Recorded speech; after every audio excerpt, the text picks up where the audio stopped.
Então vamos começar a nossa aula de hoje sobre estática dos corpos rígidos. Sejam bem-vindos. Antes que nós iniciemos os cálculos ou alguma coisa nesse sentido, eu preciso diferenciar dois tipos de movimento, certo? O movimento de translação do movimento de rotação. Todos os dois movimentos são provocados pela ação de forças. E o movimento de translação, por sua vez, ele é a representação do deslocamento do corpo todo ao longo de uma certa trajetória.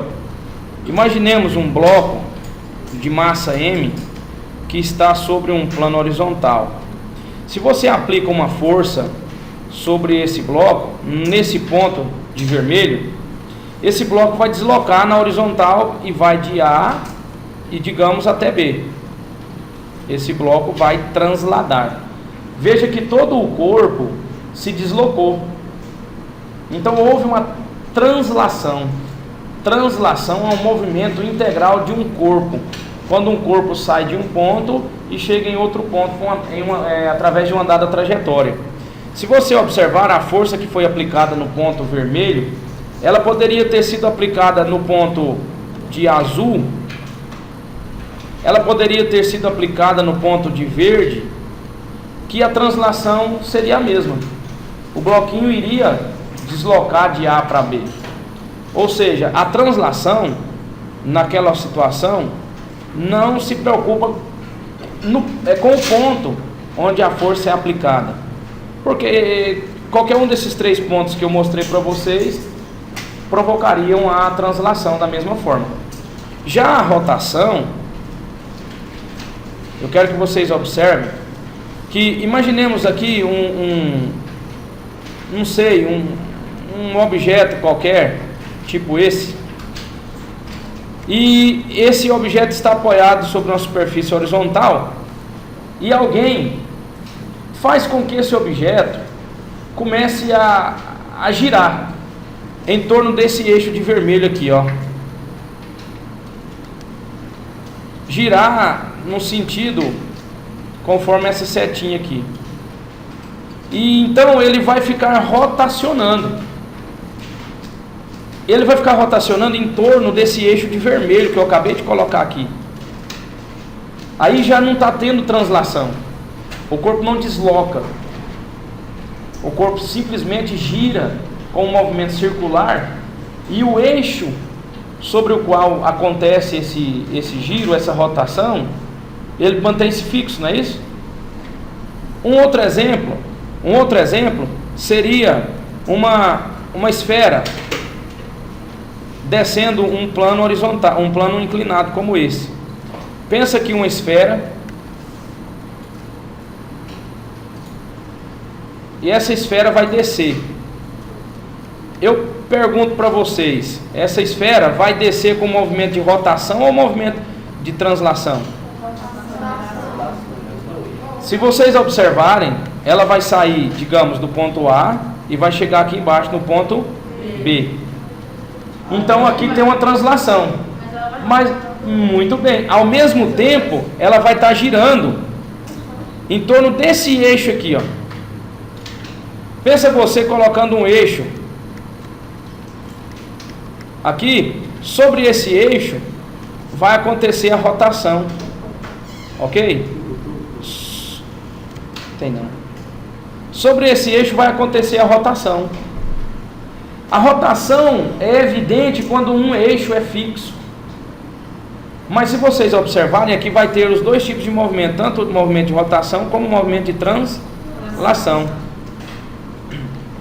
Vocês entenderam então o que é translação, o que é rotação?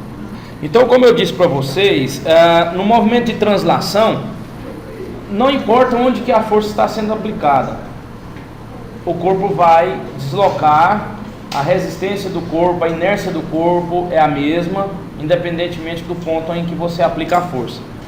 Já na rotação, o ponto em que você aplica a força faz a diferença.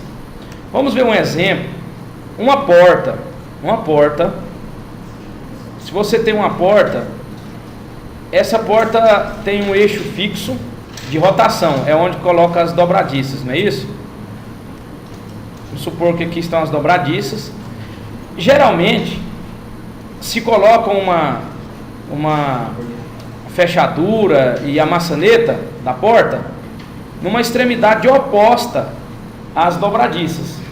Se você observar aqui, nesse ponto onde estão as dobradiças, passa um eixo imaginário que é o eixo de rotação.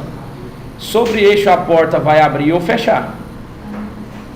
Agora imaginemos, se eu colocasse, ao invés de na extremidade, colocasse a dobradiça aqui nessa região de vermelho, eu teria que fazer mais força para abrir a porta. Se eu colocasse a dobradiça aqui, mais próximo ainda, ficaria mais difícil para eu abrir a porta. Então, se eu coloco a força no ponto de azul, no ponto de vermelho ou no ponto roxo, eu vou ter efeitos de rotação diferentes. A força que eu aplico vai ter que ser alterada para eu abrir a porta. Se eu aplicar a força no ponto de azul, eu consigo abrir a porta. Mas para eu abrir a porta aplicando a força no ponto de vermelho, eu tenho que colocar mais força. Para eu abrir a porta aplicando a força no ponto de roxo, eu tenho que colocar mais força. Porque o ponto em que eu aplico a força faz a diferença. Ok? Sim, Lohan? Então, o ponto em que eu aplico a força vai ser de fundamental importância para a gente estudar o movimento de rotação. Um outro exemplo que eu poderia dar seria o exemplo de um borracheiro que vai desparafusar lá um parafuso para tirar um pneu de um carro, por exemplo. Se você tem aqui um pneu e aqui você tem um parafusinho, você vai colocar uma chave para desparafusar esse nosso parafuso aí. Essa chave me diz que eu posso fazer uma força em um dado ponto da chave que eu vou tirar esse parafuso da roda. Geralmente as rotações para desparafusar algum tipo de rosca é no sentido anti-horário. Então eu vou aplicar uma força aqui, ou aqui, ou aqui, ou em qualquer lugar ao longo do cabo daquela ferramenta. Mas eu peço a opinião de vocês, em qual dos pontos que é mais favorável eu aplicar força? Da extremidade, oposta ao ponto de rotação. Não é isso? Então vamos destacar esse ponto aqui, ó, como o ponto em que eu vou aplicar a força. Essa força eu vou chamá-la de F, mas suponhamos que ela não seja suficiente para tirar esse parafuso, para rotacionar a ferramenta. Geralmente os profissionais dessa área, eles usam uma extensão, eles colocam aqui uma extensão, tipo um cano, para estender o tamanho da ferramenta e assim eles ganharem uma distância maior entre o ponto de aplicação da força e o ponto de rotação, e o efeito da força vai ser maior então na rotação. A força que ele vai aplicar agora, sugiro que seja aqui.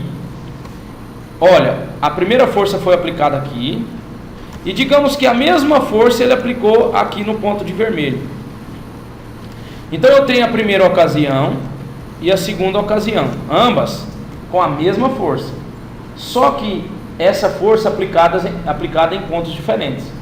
O efeito maior que ele vai obter vai ser quando ele colocar a força no ponto 2. Mas tem uma questão que traz para mim um fundamento aí. Será que a distância entre o ponto que eu aplico a força e o ponto de rotação faz a diferença então? Na questão da porta, se eu aplico a força no ponto 1, eu abro a porta com mais facilidade, em detrimento do ponto 2 e do ponto 3. Agora vem então uma coisa: a força que eu aplico para fazer rotação e a distância entre a força e o ponto de rotação fazem a diferença para o movimento de rotação. Daqui a pouco nós vamos ver isso matematicamente. Como que a força e a distância se relacionam para verificar os efeitos no movimento de rotação. Então nós sabemos que a distância entre a força aplicada e o ponto de rotação e o valor da força vão fazer diferença no movimento de rotação. Vamos destacar aqui então algumas coisas importantes. O ponto de rotação nós vamos chamá-lo de eixo O.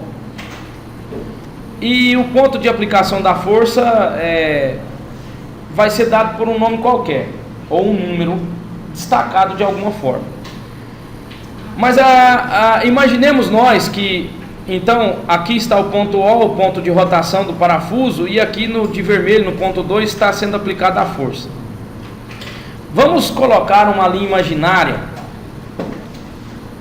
na trajetória ou na direção da força, que vai ser importante para nós essa linha imaginária.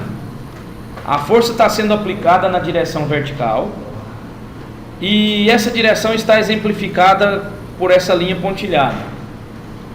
Eu agora vou ligar o ponto de rotação até essa reta imaginária, que é a direção da força, para que faça uma linha perpendicular a essa linha pontilhada da direção da força. Então o ponto de rotação, veja, está aqui, que eu acabei de colocar de preto, e a linha imaginária que representa a direção da aplicação da força está aqui na vertical.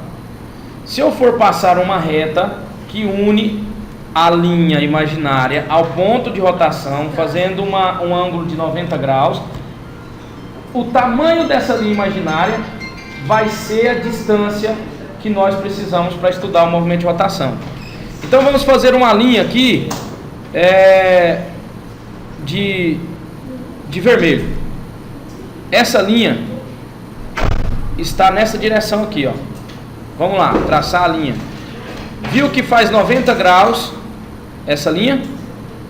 Com a linha imaginária na direção da força, ligando essa linha ao ponto de rotação, nós temos 90 graus. Essa linha que eu acabei de fazer tem uma distância. Essa distância nós vamos chamá-la de D.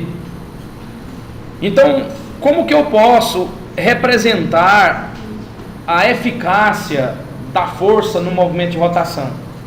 Através de uma grandeza conhecida como momento de uma força, ou torque. No caso seria uma multiplicação, né? Porque Isso. quanto maior a distância, maior A eficácia, né?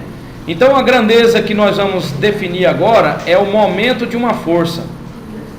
Esse momento de uma força, ele também é a mesma coisa que torque. E ele é o produto entre a força e a distância. Veja que a distância... Eu não vou colocar isso aqui em termos vetoriais, não. Vamos colocar em termos escalares. Força multiplicado por distância é o que nós chamamos de momento de uma força, ou torque. Momento de uma força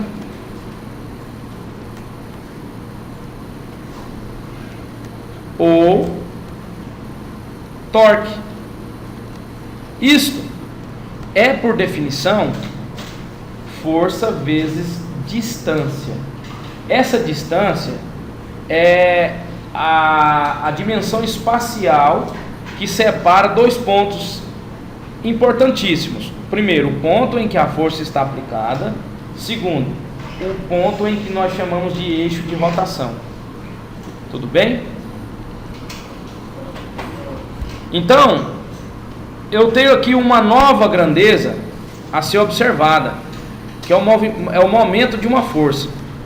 Esse momento de uma força, como ele é força vezes distância, vamos buscar então qual seria a unidade de medida, fazendo uma análise aqui dimensional. Momento de uma força é força, que é Newton, multiplicado por distância, que no sistema internacional é metro.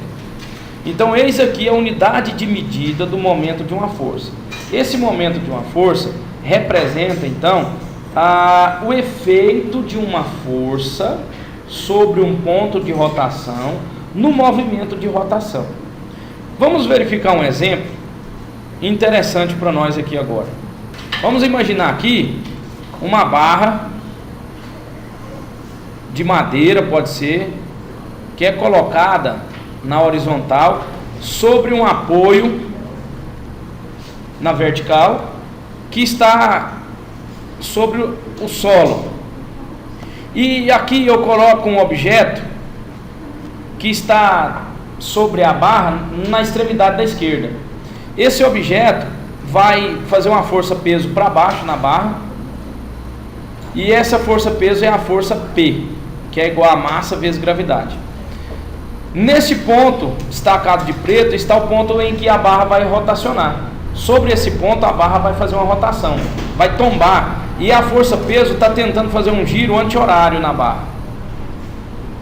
Mas eu coloco alguém na outra extremidade que vai fazer uma força contrária, né, para baixo, tentando, a força F, tentando segurar essa barra para que ela não entre em rotação. Essa força F vai ser aplicada para baixo e ela vai tender a fazer a barra girar no sentido horário. Então uma força tentando fazer um movimento de rotação anti-horário e outra força tentando fazer um movimento anti-horário. As duas forças se opõem, e como elas estão tentando fazer movimento de rotação sobre um eixo que é o eixo O, elas têm momentos. Momento da força peso e momento da força F.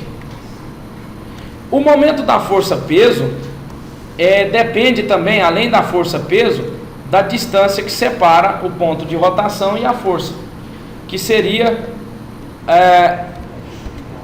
0,4 metros. Vou colocar aqui esse exemplo como 0,4 metros. E a distância em que a força F é aplicada ao ponto de rotação, vamos colocar como sendo 4 metros. A pergunta nossa vai ser: qual o valor da força aplicada para sustentar essa barra, para ela não rotacionar? Primeiro, os momentos são evidenciados a partir da seguinte situação: peso vezes distância 1, que é essa distância 0,4 metros, e o outro momento é a força vezes distância 2, que é a 4 metros. Cada um tem seu momento. O momento é a sua força multiplicado pela sua distância. O momento da força peso é peso vezes distância, e o momento da força F é F vezes distância. Os dois momentos são contrários. Então, para que a barra se equilibre, a condição de equilíbrio de rotação vai ser: momento da força peso tem que ser igual ao momento da força F, porque são momentos de sentidos opostos, ok? São momentos de sentidos opostos. O primeiro momento é a rotação anti-horária do peso, o segundo momento é a rotação anti-horária da força F. Quer dizer, peso quer girar a barra num sentido e F quer girar a barra no outro sentido. E para equilibrar, os dois momentos precisam ser iguais. Vamos colocar aqui: momento de peso é peso vezes distância 1, momento de F é F vezes distância 2. Está aqui uma equação que dá para nós uma incógnita, é força F. Peso é massa vezes gravidade. Vamos supor que seja 100 quilos a massa desse objeto, tá? A massa desse objeto seja 100 quilos. Então qual é o valor do peso? É 100 vezes a gravidade, que é 10, dá 1000. Massa vezes gravidade é 1000. 1000 newtons o peso, vezes distância 1 é 0,4 metros. Coloco 0,4 aqui na nossa equação. A força não sei, e a distância da força F é 4 metros. Vem aqui comigo. Fica 1000 vezes 0,4 dá 400. Então 400 do lado esquerdo é igual a F vezes 4. O 4 está multiplicando pela força F, passa para baixo dividindo. Temos então 400 dividido por 4 é o valor da força F para equilibrar o corpo, que vai ser quantos newtons? 100 newtons. É o valor da força F para que ela seja, digamos assim, suficiente para segurar o corpo. Não é isso? Suficiente para segurar o corpo. Então aqui eu acabei de fazer uma situação em que nós compreendemos a condição de equilíbrio de rotação de uma barra. Qual é essa condição?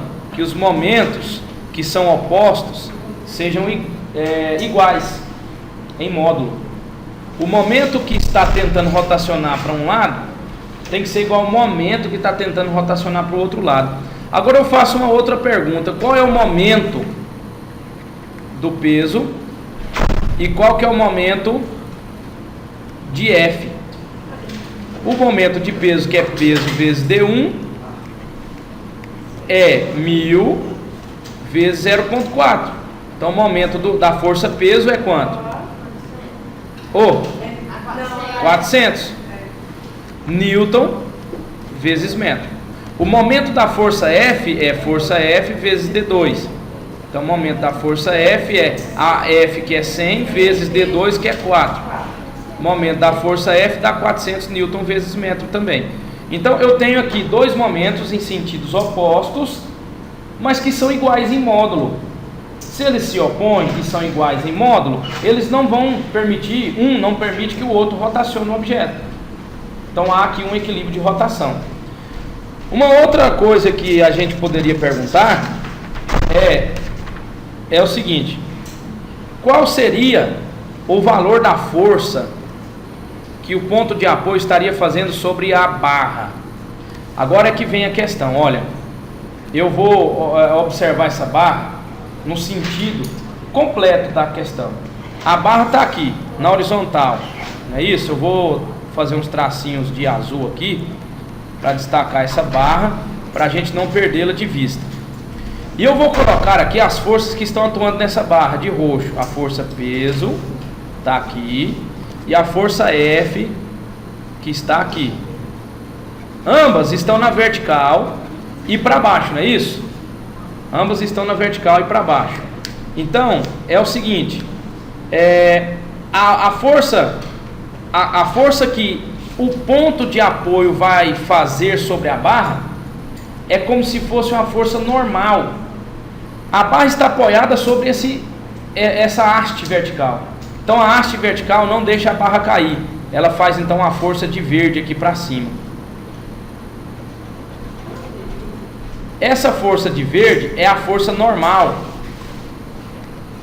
que o ponto de apoio faz sobre a barra. Então visualiza aqui do lado a situação mais simplificada. Você tem a barra na horizontal. Você tem duas forças aplicadas na barra para baixo, uma aqui e outra do outro lado. Se essa barra sofresse apenas essas duas forças, ela cairia. Sim. Ela desceria. Agora eu estou observando um movimento de translação e não de rotação. Pensa a barra caindo, não é translação? Então, o que eu deveria fazer para fazer com que essa barra não venha a cair?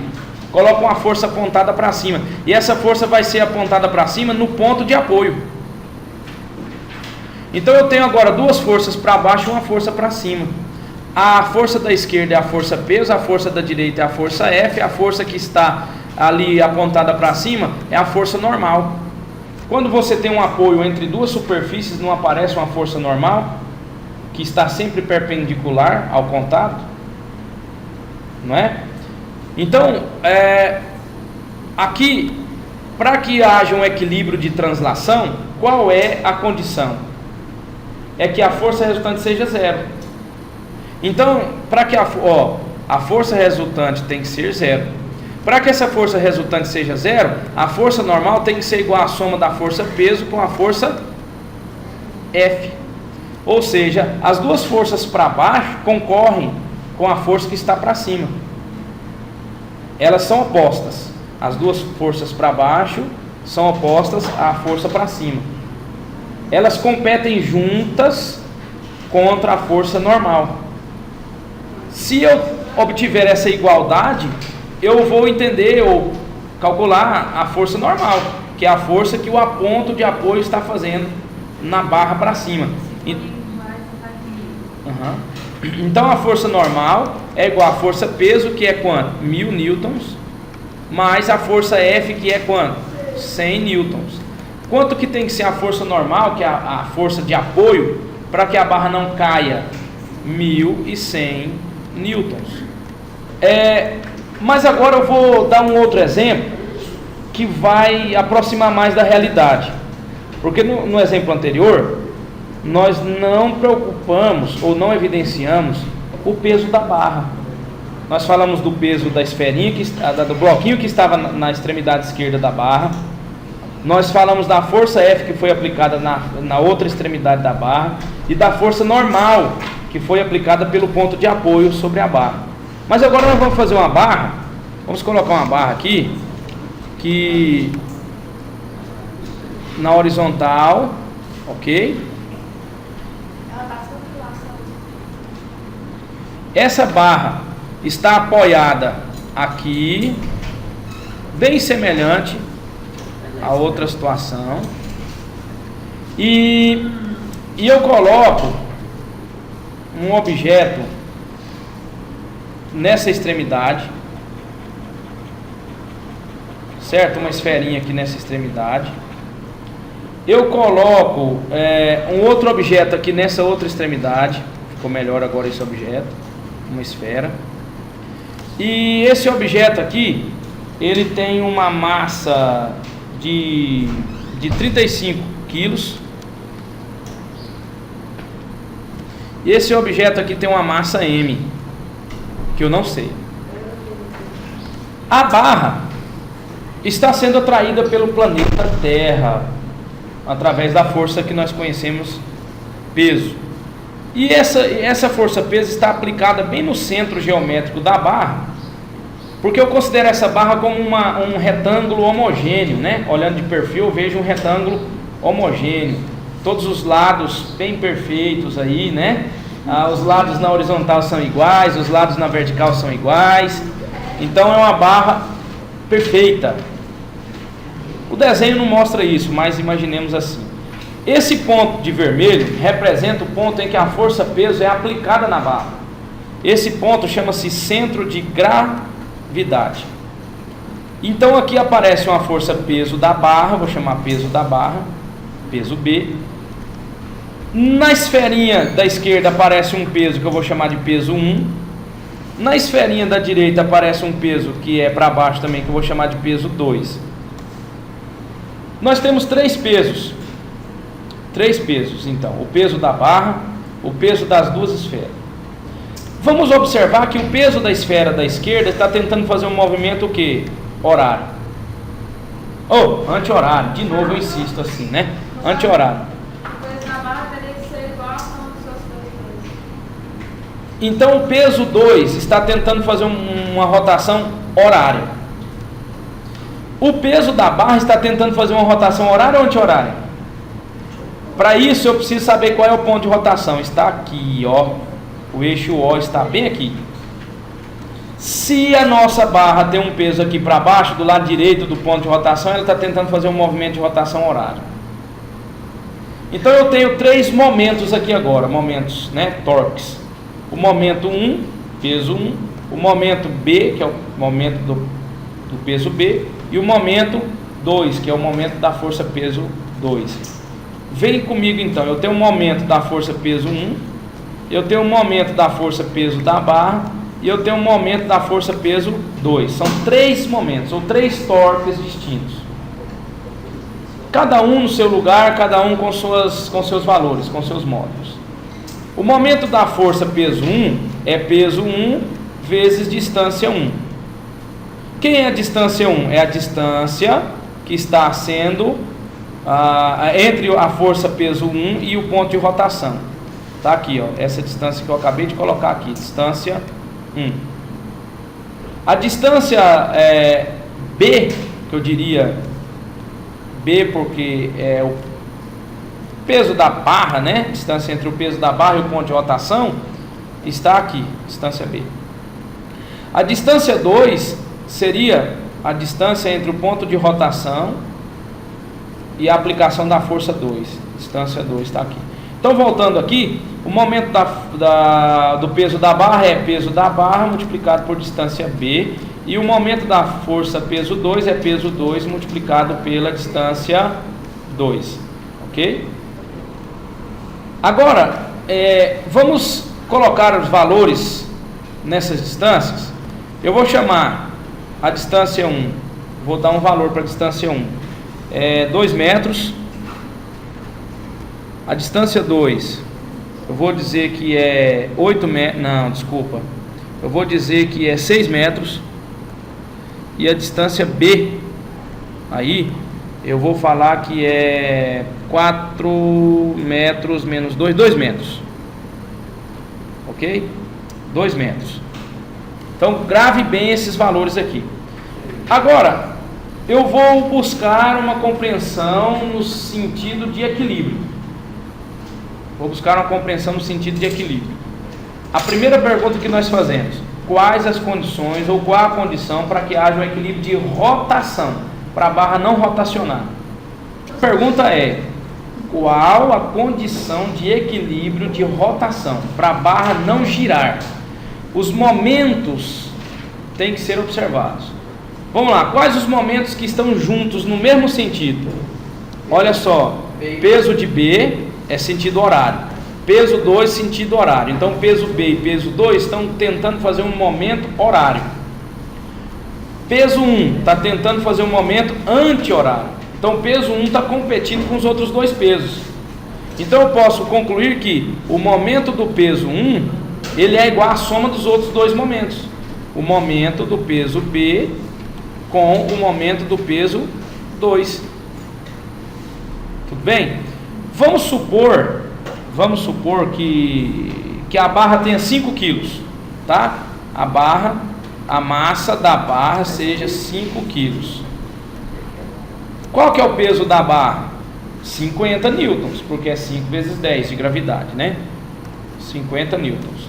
Qual que é o peso 1? 350 newtons, porque a barra, a esferinha de 35 quilos, é 35 vezes 10, ela tem 350 newtons de peso. Então eu tenho peso 1 e peso 2. A pergunta é: qual a massa da esfera da direita para que ela equilibre tudo isso aí? Vamos jogar agora nos momentos. Momento do peso 1 é peso 1 vezes D1, então eu vou colocar aqui peso 1 vezes D1, igual momento do peso B, é peso B vezes DB, mais momento do peso 2 é peso 2 vezes D2. Condição de equilíbrio de rotação envolve momento, não vamos esquecer disso. Peso 1 é 350 newtons, distância 1 são 2 metros, peso da barra 50 newtons, distância B 2 metros, peso 2 não sei, que eu estou procurando a massa da esferinha do lado 2, então não sei nem o peso nem a massa, então coloco peso 2, distância 2, 6 metros. Viu que agora eu só tenho uma incógnita, peso 2, daí eu tiro a massa. Vamos lá, 350 vezes 2, 700, 50 vezes 2, 6P2. O 100 vai para lá subtraindo, fica 600, que é igual a 6P2. Continuo com peso 2 é igual a 600 dividido por 6. O peso 2 vai ser 100 newtons. Se o peso 2 é 100 newtons, qual que é a massa? 10, muito bem. Massa 2 é igual a massa M, né, que nós estamos procurando, vale peso 2 dividido pela gravidade. Então é 100 dividido por 10.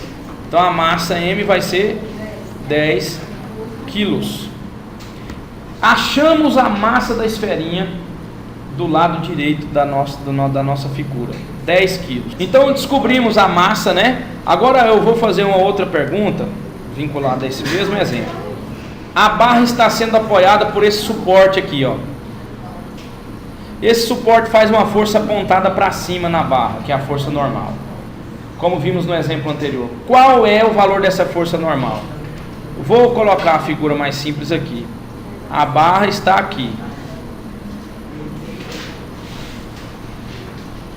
Eu tenho uma força peso 1 aqui, uma força peso B aqui, uma força peso 2 aqui. 3 forças apontadas para baixo. O ponto de rotação está aqui. A força normal então é apontada para cima nesse ponto. Agora, para eu saber o valor da força normal, eu olho para o equilíbrio de translação, não para o equilíbrio de rotação. Equilíbrio de rotação envolve momento. Equilíbrio de translação envolve força. Segunda lei de Newton, força resultante tem que ser igual a zero. Então, para que a força resultante seja igual a zero, eu tenho que peso 1 mais peso B mais peso 2 seja igual a N. As três forças para baixo juntas competem contra a força N, que está para cima, para a barra não subir nem descer. Agora não é giro, não é rotação, é subir ou descer. Então N tem que ser igual a peso 1 mais peso B mais peso 2. N é igual a peso 1 350, peso B 50, peso 2 100. Olha aqui no nosso exemplo aqui, ó, aqui atrás, ó. Peso 2 é 100, ó. Tá aqui, 100. Então vou colocar 100 no lugar do peso 2. Vai somando tudo, vai dar 500 newtons. É o valor da força normal que a barra vai receber daquele ponto em que está tendo o contato entre a barra e o suporte. Fica aqui essa aula com esses exemplos, com a definição de momento de uma força que é o mesmo que torque. Na próxima aula nós vamos aprofundar mais um pouquinho com outros exemplos. E até a nossa próxima aula então. Um forte abraço, professor Edson. Tchau.